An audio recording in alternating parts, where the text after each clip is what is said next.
Nama Om Vishnu Padaya Krishna Preshtaya Bhutale Srimate Bhaktivedanta Swamin Iti Namane Namaste Saraswati Deve Gauravani Pracharane Nirvishesha Shunyavadi Paschatya Deshatarane Trinadapi Sunichena Taradiva Sahishnuna Amanina Manadena Kirtaniya Sadahari Hare Nama, Hare Nama, Hare Namaiva Kevalam. Kalo Nastyeva, Nastyeva, Nastyeva Gatir Anyata. Everybody, Hare Krishna. Hare Krishna, Krishna Krishna, Hare Hare. Hare Rama, Rama Rama, Hare Hare. Om Namo Bhagavate Vasudevaya.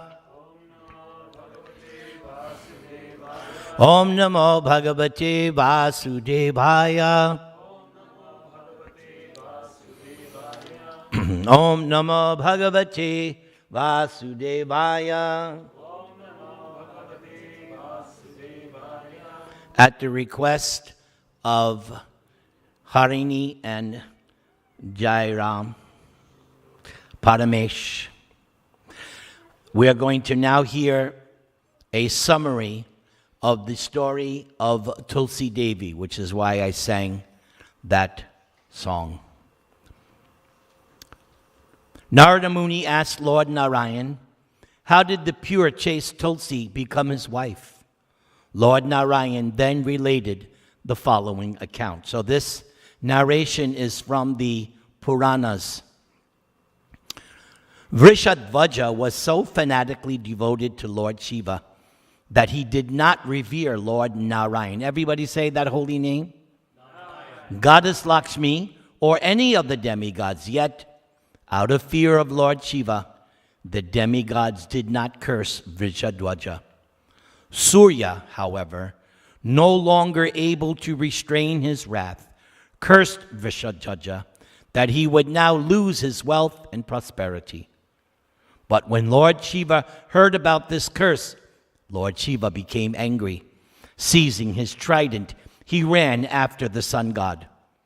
Surya first took shelter of his father, Kashyapa Muni, who then took shelter of Lord Brahma while being pursued by Lord Shiva. But Lord Brahma was also afraid of Lord Shiva, and he took Surya and Kashyapa Muni with him to see Lord Shiva. And then they went to Vaikuntha Loka. Lord Narayan bestowed his mercy and granted them all fearlessness. While Lord Narayan was speaking, Lord Shiva arrived. Being in contact with Lord Vishnu, Lord Shiva then assumed the cheerful disposition and worshipped Lord Narayan with his 5 mouths. By this time, however, King Vrishadvaja and his son had already died. Vrishadvaja's grandson begot 2 noble sons, Dharmadvaj and Kushadvaj, both of whom were great Vaishnavas. They performed severe penances and worshipped Goddess Lakshmi. King Dharmadvaj was married to Madhavi, who became pregnant with a partial incarnation of Goddess Lakshmi. On an auspicious day in Moment, when there was a full moon in the month of Kartik, on a Friday, she gave birth. And by the grace of the goddess of fortune, Lakshmi manifested as that baby. There were marks of the lotus flower on the infant's face. Her face looked like an autumnal moon. Her eyes resembled blooming lotus flowers, and her lips appeared like ripe bimba fruit. Therefore, the color was red. Her palms and the soles of her feet were also reddish. Her navel was deep, and just above it were 3 folds. And the light shining from her body surrounded her like a halo. Her complexion was light, white like a champak flower, and her hair looked beautiful. Because of her beauty, and because her beauty was incomparable, the sages called her Tulasī. Everybody say? So now you know one of her names, Tulasī, because she has incomparable beauty. At the end, we will hear different names of Tulasī from the lips of Lord Narayan himself. Do you want to hear more? Yes. Okay. As soon as Tulasī was born, she resolved to go to the mountainous region of Badrinath in order to practice severe austerities. Though many persons tried to dissuade her, no one was able to do so, for she was determined to stay and pray in the forest until Lord Krishna would appear and agree to become her husband. During a period of 100,000 celestial years, so a celestial year is like this. 1 year on earth is one celestial day and night. So she did 100,000 celestial years. And we have a hard time doing Ekadasi. Very good. She endured extreme penances. When Lord Brahma finally appeared, riding on what kind of a carrier? Lord Brahma drives a Mercedes? Swan carrier. Tulasī spoke. She said to Lord Brahma, "Formerly, I was a cowherder girl in Goloka, and there I served Srimati Radharani." Everybody say, the beloved of Sri Krishna. I am a partial expansion of Radharani, and I was her favorite companion. But one day, in the place where the rasa dance occurs, Krishna became intimate with me, and I fainted from excessive joy. While I was lying there, Radha suddenly appeared and saw me in that condition. She was not at all pleased. Blinded with fury, first she reproached Krishna, and then she cursed me, saying, "O vile one, go and take birth as a human being." But then Krishna said to me, "When you take birth in India, if you practice austerities, Lord Brahma will grant you a blessing.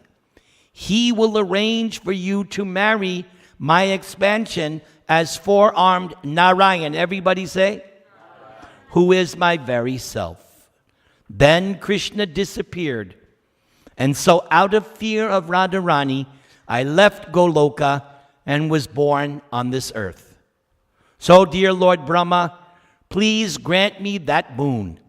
I want to have that handsome and peaceful Narayan, everybody say, as my husband. Lord Brahma then said, "O Tulasī, Sudama was a partial expansion of Krishna and is one of Krishna's cowherder boyfriends in Goloka. As a result of a curse by Radharani, he is presently living on earth among the demons. His name, Shankachuda. He is very energetic, and no one can compare with him in strength. When he was living in Goloka, he was very attracted to you and wanted to marry you. But because he was afraid of Radharani, he did not make any advances toward you. And just as you know about your previous birth, this Sankachuda is also aware of his previous birth, remembering his past desire to get close and near to you. He has performed severe austerities to obtain you as his wife. I, Lord Brahma, now wish to grant his desire. Therefore, O beautiful one, please agree to marry Shankachuda. Later, however, by the special arrangement of providence, you will get the beautiful Narayan as your husband." So I have a question. Who is providence? No. Krishna. Yes, super soul. that when you see this phrase, providence, that is referring to Krishna as Supersoul, because he is overseeing and permitting everything that's going on in this world. We learned that from Bhagavad Gita, the function of the Supersoul. Anumanta hi upadrashta. He oversees and he sanctions. For some of us, thumbs up. For some of us, thumbs down. Sometimes you win, sometimes you lose. Why? Because the final sanction, as is explained in the 18th chapter of Bhagavad Gita, there are 5 causes of the successful execution of any activity. The 5th and final cause, Daiva, providence, Supersoul. Shall we continue? So, by the arrangement of providence, you will get the beautiful Narayan as your husband. But after that, he will curse you, and you will be transformed into the purifying Tulsi tree. You will be the best of flowers and dearer to Narayan than his own self. No one's worship will be complete without your leaves. You will remain as a tree in Vrindavan and will be known as Vrindavani. Everybody say. So now you know her second name. The cowherd men and women will worship Lord Hari with your leaves. As the presiding deity of the Tulsi plant, you will always enjoy the company of Krishna, who is the best of cowherd boys. Then, that's what Lord Brahma said. Continuing, desiring to become free of fear of Radharani, Tulsi was initiated into the 16-lettered mantra, or hymn, and the mode of worship of Sri Radha. After 12 years, she attained success there at Badarik Ashram. One day in her dreams, she saw a nicely dressed, smiling, jolly youth who was adorned with jewels, besmeared with sandal paste, and garlanded with flowers. In the dream, he spoke to her, gazing at her face. He was affectionate, he was embracing her, and repeatedly kissing her. Now we go to another section. Let's ring the bell. All right. Prajapati Daksha gave 13 of his daughters to the great Prajapati Kashyapa.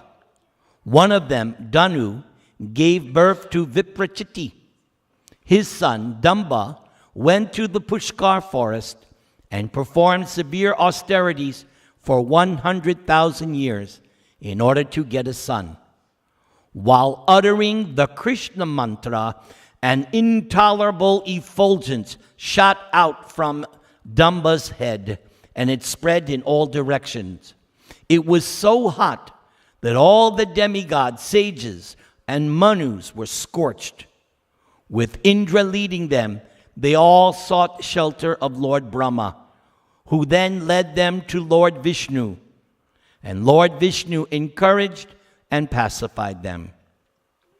Seeing that Damba was chanting his holy name, Lord Vishnu granted his request and gave him a powerful and courageous son who would, number 1, be a devotee, number 2, who would be invincible to the demigods, and number 3, would be a conqueror of the 3 worlds. Damba's wife then gave birth to Shankachuda, who was actually Sudama, one of Lord Krishna's leading cowherd companions, who had been cursed by Radharani. Later on, in order to obtain a boon from Lord Brahma, Shankachuda performed austerities in the holy place of Pushkar for a long time. Lord Brahma then gave Shankachuda a divine amulet of Lord Krishna's. This amulet was called Sarva Mangala Maya, conqueror of the worlds. Sarva Mangala Maya. Not Maya, but Maya. Sarva Mangala Maya. And it was considered the most auspicious of all auspicious things in the world, for it guaranteed victory everywhere. Who wouldn't want that amulet worn by Krishna? Blessing him that he would be able to marry Tulsi, Lord Brahma instructed Shankachuda to go to Barik ashram, and then he tied that most precious amulet around his neck. So for us, we have Tulsi Mala. That's okay, as we're going to find out later, the benefits of wearing Tulsi Mala. When Shankachuda approached Tulsi, she first tested his knowledge and character. She deftly pointed out the negative realities of female association. However, Shankachuda responded by saying that there are women in all three modes of nature. Those in passion and ignorance are to be rejected, but those in the mode of goodness were praiseworthy because of their chastity. Lakshmi, Saraswati, Durga, Savitri, Radha, these women and their expansions are all auspicious, glorious, and very commendable, such as Shatarupa, Devahuti, Swadha, Swaha, Dakshina, Anasuya, Ganga, Diti, Aditi, Vedavati. These women in every yuga cycle are excellent. Shankachuda then explained how he was following the order of Lord Brahma in order to marry Tulsi according to the Gandharva rite. And he also informed her of his previous life as Sudama in Goloka. So the Gandharva rite, you exchange garlands. I am married to you. You are married to me. Cheap and best. So that marriage, there's different kinds of marriage. That's one of them. Gandharva. Shankachuda enjoyed his kingdom for one Manvantara period, gaining control over all the Devas, Danavas, Gandharvas, Kinnaras, and Rakshasas. They all were sobbing and related to Lord Brahma the whole story of how Shankachuda had thoroughly oppressed them. Lord Brahma then took them to go see Lord Shiva, who then took them all to the highest place. So what's above even Lord Shiva's abode? Vaikuntha. Yes. Lord Narayan then said, O demigods, that expert mystic and devotee Shankachuda will soon return to Goloka. Therefore take my trident and go quickly down to earth. Lord Shiva will kill Shankachuda with this trident. However, that demon Shankachuda is wearing something around his neck. What was that? What's he wearing? Yeah, the amulet of Krishna. So Shiva has Vishnu's trident, but Shankachuda's got that amulet. As long as he is wearing that amulet, no one can kill him. So I will have to go disguised as a Brahmin and beg for the amulet. But you, Lord Brahma, have granted it the boon that he cannot die unless his wife's chastity is violated. So I will have to take care of this as well. Then he will surely die. Later, when his wife leaves her body, she will become my dearest wife. Narayan then gave Lord Shiva his trident. The stage is set. Pushpadanta, the leader of the Gandharvas, was sent by Lord Shiva as a messenger to Shankachuda, informing him of the impending war by the demigods. Shankachuta replied that he would personally go to Lord Shiva the next morning. Meanwhile, with an army of millions gathered round Lord Shiva, headed by Kartikeya and Bhadrakali, who was manifesting 10 arms. When Shankachuta went to see Tulasī, she informed him of a bad dream she had experienced the night before. Shankachuta comforted her, and with Krishna-conscious philosophy regarding the hard facts of material existence. In other words, Shankachuta explained to her basic Bhagavad Gita philosophy. Here is what Shankachuta said. Providence has united us, and providence will also separate us. Is that true for us also? Yes. Every one of us. Your children, your wife, your parents. It's all happening to all of us. Providence. Super soul. When danger comes, only fools are disturbed. The wise are thus never shaken. Same thing Krishna says in the beginning of Bhagavad Gita. Dhiras tatra namuyati. The sober, they are never bewildered. Spending the evening together in a temple of gems, Shankachuta carefully conveyed to Tulasī the special instructions he had received in Bandira forest from Lord Krishna, which were capable of destroying all sorrows and delusions. This is the same thing Arjuna says in the Bhagavatam. When Arjuna returns from Dwaraka and he has just witnessed the Moshala Leela, the destruction of Krishna's family, and Arjuna returns to his brother, and Yudhishthira asks him, why are you so depressed? Why are you so sad?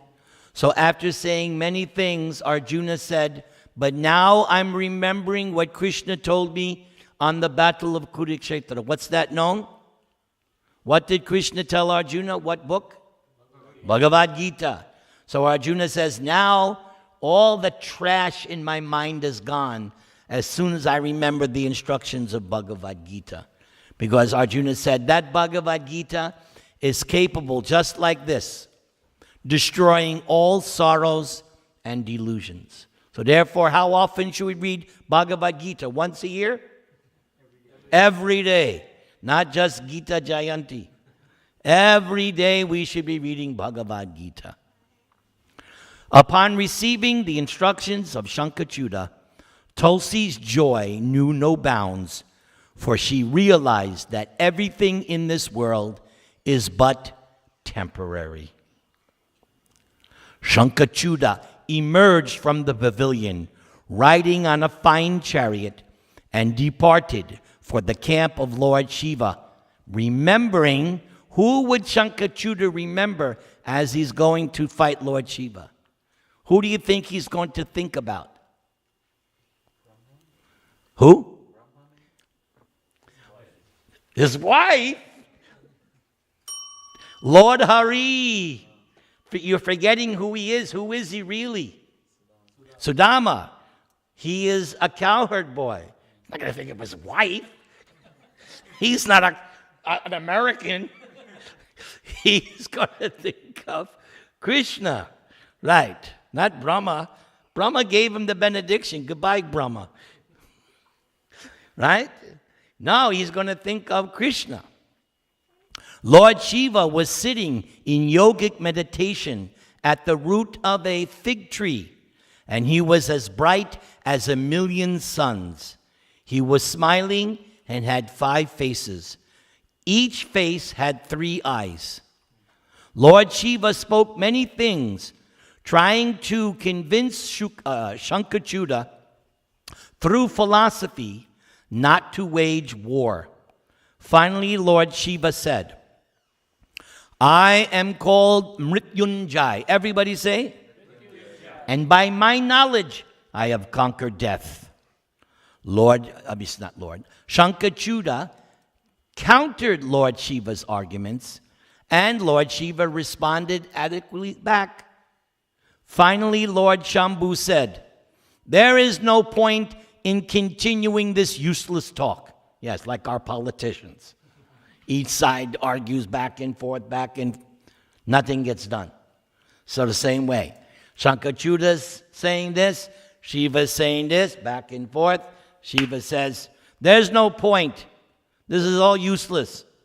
Now, return the demigods their kingdoms or prepare to fight with me. I am now quite fit in my determination." When the battle began, Shankachuda hurled an invincible iron spear which was filled with Lord Vishnu's energy. Lord Shiva's son, Kartikeya, dropped down unconscious on the battlefield. Infuriated, somebody discharged many weapons, and it wasn't Lord Shiva. Who would become infuriated seeing her son dropping down? Yes. Here she's known as Bhadrakali. That means kind of angry, I think. Not nice, peaceful. No. Bhadrakali. She discharged many weapons against Shankachuda, but he skillfully avoided them. When Kali discharged her Narayan weapon, seeing it coming towards him, Shankachuda jumped off his chariot and bowed down to the weapon. He's very smart. When he bowed down, the weapon zoomed upwards. The fight between Shankachuda and goddess Kali continued for a long time, while all the demigods and demons just stood by watching. But as Kali readied herself to throw the Pashupata weapon, a heavenly voice from the sky cried out, "O goddess, do not throw this missile at Shankachuda. For as long as Lord Hari's amulet remains on his neck and his wife's chastity is not violated, this demon king cannot be killed, even with the never-failing weapon you hold in your hand." Kali, feeling hungry, began drinking the blood and eating the fat and flesh of all the demons. The only demons that were alive were the ones who crawled out of her mouth while she was chewing them, which amounted to about 100,000. So she must have manifested a huge, huge form. Though you can just imagine the ones falling out. Yes, exactly. The fight between Lord Shiva and Shankachuda lasted for 1 whole year, but neither admitted defeat. When Lord Shiva suddenly grabbed his trident to kill Shankachuda, another unembodied heavenly voice ordered him to desist. Just then, Lord Vishnu appeared on the spot and agreed to help the demigods as was promised previously. Dressed as an old Brahmin, Vishnu approached Shankachuda and requested him to grant his request before telling him what it actually was. Is Vishnu smart? In other words, he's a king. A king, by their culture, they cannot refuse charity to a Brahmin. We saw the same tactic Vamanadev used against Bali. Right? Vamanadev said, "I just want 3 steps of land." And even his guru warned him, no, don't do it. But Bali said, "No, he's a Brahmin, I have to give the charity." So Vishnu knows, first I have to make him promise. Then. So, well, you're not Kshatriyas, but If you're ever in that predicament, don't say yes to somebody who says, first promise, because they may ask you for something that you're not willing to do. But Shankachuda, he's a great king. Hare Krishna. So those roses, you can fill up that bowl. Okay. Vishnu approached Shankachuda and requested him to grant his request before telling him what it actually was. Shankachuda assented and swore that he would give the Brahmin whatever he asked. And so Lord Vishnu, disguised as an old Brahmin, said affectionately, I would like your amulet.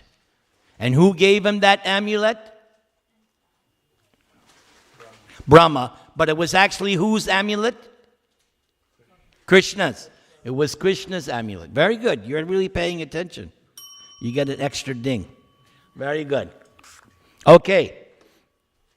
Shankachuda, a well-wisher of the truthful Brahmins, then handed over to Lord Vishnu, who was in disguise, his divine amulet. Then Lord Vishnu assumed the form of Shankachuda and went to Tulsi's palace. So now he's going to play another trick. This is the trickery of all trickerations. Don't you just love Lord Vishnu? He's so cool. When Lord Vishnu approached the entrance, he created an illusionary appearance of a victory homecoming, causing others to beat drums and to shout victory, Jai, Jai. When Tulsi realized that her husband had returned, she observed all auspicious rites and offered gifts to the Brahmins. After deceiving her by explaining that everything was now settled peacefully between the demons and demigods, Lord Vishnu, disguised as Shankachuda, lay down on a bed with Tulsi Devi and became intimate with her. Meanwhile, back on the battlefield, without his armor, King Shankachuda approached Lord Shiva. Shiva seized his blazing trident called Vijay to slay the demon. Who gave him the trident? Yes, Lord Vishnu gave him that trident. It was as bright as 100 summer suns. Lord Shiva raised the trident high, aimed it, and hurled it at who wants to be Shankachuda? Nobody wants to be Shankachuda. It's an imagine. I don't have actual. All right, you have to be Shankachuda. And Shankachuda, seeing it coming, dropped his bow and arrows, collected his mind, and sat down in yoga posture and meditated on the lotus feet of, Lord Krishna, with great devotion. The trident whirled around Shankachuda's head for a long time. Then, when Lord Shiva gave the command, it smashed into the demon's head and burned him and his chariot to ashes. Thereafter, the trident returned to Lord Shiva, and then it left for the airways at the speed of the mind, finally returning with force and gladness to Lord Hari or Narayan, who had loaned it to him. Out of compassion, Lord Shiva tossed the demon's bones into the sea, and these bones became transformed into all the conch shells in the world. Lord Shiva then mounted, what does Lord Shiva drive? Bull carrier, Nandi, yes. And with all his followers, returned to his own residence. Before leaving, Lord Shiva favored Shankachuda by releasing him from Radharani's curse, and thus he regained his original form as the cowherder boy named Sudama, adorned with jewels, holding a flute, mounting a divine chariot, and surrounded by numerous cowherd boys from Goloka Vrindavan, Sudama or Shankachuda then flew to the spiritual sky, Goloka.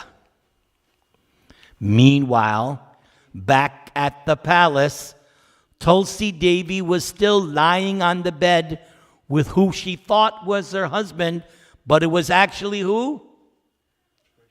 Okay, Lord Vishnu. She suddenly realized that there was a distinct difference in the way her real husband would express affection to her in the past and from the way he had just expressed it now. This made her suspicious, and she began to wonder whether the man with whom she had just become intimate was actually her husband. Then, not feeling the same happiness, affection, and attraction, she looked at him distrustfully and said, "So who wants to be Tulsi?" Pamesh? You're not. Realizing in the core of her heart that he was not her husband, she asked, "Who are you?" Tulsi then became angry. "Yes, who are you? I want to know immediately, for I know you have deceived me just to enjoy me. You have outraged my modesty, and for this I shall curse you." Lord Vishnu then assumed his own true beautiful form. Tulsi then saw the Lord of the demigods before her. His complexion was deep blue, like what? What's the dark complexion compared to? Rain clouds. His eyes were like lotuses in autumn, and he was bedecked with jewels and ornaments. His smiling face looked very gracious. And what color was his robes? Yes, golden yellow. Seeing the handsome form of Vasudeva, everybody say, Tulsi fainted. Oh, I see he fainted because he left. A few moments later, she regained consciousness and said, "Oh, my Lord, you are like a stone. You are so merciless. You violated my chastity by deception. And by this means you have killed my husband. Oh, Lord, you are so merciless. Yes, your heart is like a stone. Therefore I curse you to become a stone." Overpowered with grief and sadness, Tulsi cried loudly and repeatedly lamented. Seeing her so upset, Narayan, who is an ocean of mercy, tried to console her according to religious principles. Prabhupada says elsewhere, a man cannot tolerate the crying of a woman. It is intolerable. So women, now you know your ultimate weapon. Whenever you want something, now you know what to do. I have lots of experience with this. So here's what Narayan said. "O exalted," same thing. How did, what's her name? Who was Bharat's mother in the Ramayana? Didn't she do that same tactic? She was crying, and so Dasarath, "What is wrong, my dear?" Yes, lots of things to learn from these Vedic scriptures. Okay, O exalted one, you performed austerities for a long time to get me as your husband. And Shankachuda also performed austerities for a long time to get you as his wife. By that austerity, he fulfilled his wish. But it was necessary then for me to fulfill your wish. For this reason, I behaved the way I did. Now, leave your earthly body and assume a spiritual body and be married to me eternally. Be like Lakshmi. Your body will become a famous river known as Gandaki. Anybody know where that river is? Where is that river in India? Where is it? It's in Nepal. It's in the north. Haridwar, is it? Isn't that up north? Yeah. Okay. Very good. How many have been there? I have never been there. Anybody been? So you've been there. Ah, okay. So she's been there. Your body will become a famous river known as Gandaki, a virtuous, pure, and transparent river in the holy land of Bharatavarsha. Your hairs will be transformed into holy trees, and since these trees will be born of you, they will be known as Tulsi trees. All the residents of the three worlds will perform worship with the leaves and flowers of this tree. Thus you, Tulsi, will reign as the best among trees and flowers. Lord Narayan continued to speak. Tulsi, you will live in sacred places and bestow the highest religious merit. All the holy spots will converge and reside at the root of the Tulsi tree. I'll say that again. All holy spots will reside at the root of the Tulsi tree. And thus spiritual merits will accrue to all. O fair one, all the demigods and I myself will wait there to gather your falling leaves. Lord Hari will not be as pleased with the gift of 1,000 jars of honey as he will with one Tulsi leaf. How many of you have Tulsi plant at your home? You are so fortunate. Now you are appreciating how fortunate you are. If at the time of death one drinks or gets the Tulsi leaf water, all of one's sins you become freed from. And you will proceed to Vaikuntha. So, if I'm ever at a program and I'm dying, please give me Tulsi leaf water. That's all I ask. All right. Anyone who worships me with this Tulsi leaf daily will reap the blessings of 100,000 horse sacrifices. Indra did, I think, 100. That's why he's Indra, because he did 100. Yudhishthir did not, 3. Hey, you know your stuff. That's why you're sitting to the head of the class. Very good. Excellent. Yes. Anyone who leaves his or her body holding a Tulsi leaf in one's hands will be saved from all sins. Anyone who wears a necklace composed of Tulsi wood. How many of you are now wearing a necklace of Tulsi wood? Listen to this. Anyone who wears a necklace composed of Tulsi wood surely at every step gets the reward of a horse sacrifice. At every step.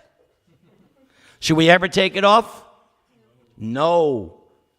Can we go to the shower with the Tulsi necklace? Yes, it never comes off. It stays on. Even if you have to go to the hospital for an operation, tell them this doesn't come off. Because any doctors here? They're not 100%, right? Can doctors guarantee 100%? Thank you for being honest. I once asked a doctor, "Doctor, how much do you guys know?" 20%, he said. I said, "Doc, that's F." That's F, Doc. So, if you have to go for surgery, this stays on. Because you don't know. Lord Narayan continued speaking to Tulsi. You will always be the presiding deity of the Tulsi plant here on earth. And at the same time, you will always sport with Sri Krishna in solitude in Goloka. You will also be the presiding deity of the Gandaki River and thus shower Bharatavarsha with religious merit. You will further be the wife of the ocean of salt, which is my partial expansion. So, we should not pollute the ocean of salt. We need to tell Exxon and BP, stop messing with Krishna's salt ocean. O chaste goddess, you will always remain personally by my side and enjoy my company just as Lakshmi does. As for me, by your curse, I will become a stone and remain close to the bank of the Gandaki river. Millions of Vajrakita worms with their sharp teeth will make convolutions or rings in the stones which represent me. These will be known as shalagrams or sacred stones. Anybody here have shalagram at their home? You have shalagram. Very good. When Lord Hari stopped speaking, Tulsi left her earthly form, assumed a celestial form, and went to Vaikuntha. Lord Hari also went with her, and there she frequented his heart. So that ends the narration of the story of Tulsi.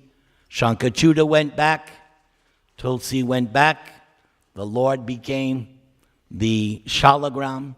But now, the final part, Tulsi's 8 holy names given by God. So are you ready? Here they are. During the Lord's worship, Tulsi was offered a lighted ghee lamp, frankincense, sandal flowers, and sacrificial offerings. Anyone who worships Tulsi in this way will achieve complete perfection. The Lord then began to praise his glorious devotees. So before they went back, Krishna did a worship of Tulsi. So here's the first. Obeisances to Tulsi Devi, Queen of Vrindavan Forest. Number 1, the Tulsi trees collect in many groups. Therefore, the Pandits call her Vrinda. Everybody say. Vrinda. So that means you find Tulsi in groups. Number 2, long ago, she appeared in Vrindavan Forest, and thus she is known as Vrindavani. Everybody say. Vrindavani. I adore that auspicious and glorious one. So this is Lord Narayan who is saying this. She is always worshipped in countless universes, and so she is known as Vishva Pujita. Everybody say. The one who is worshipped throughout the worlds. I worship that Vishva Pujita. Number 4, countless universes are made pure and holy by her contact. She is therefore called Vishvapavani, one who purifies the whole universe. Remembering her, I am suffering separation. Number 5, though other flowers may be heaped upon the demigods, they are not satisfied unless Tulsi is offered. Thus, she is considered the essence of all flowers and is called Pushpasara. Everybody say. Now I am anguished and troubled and very eager to see her, who is purity incarnate. I crave the favor of that goddess. Number 6, because attainment of her brings faith and joy, she is called Nandani. Oh, may she be blessed with me.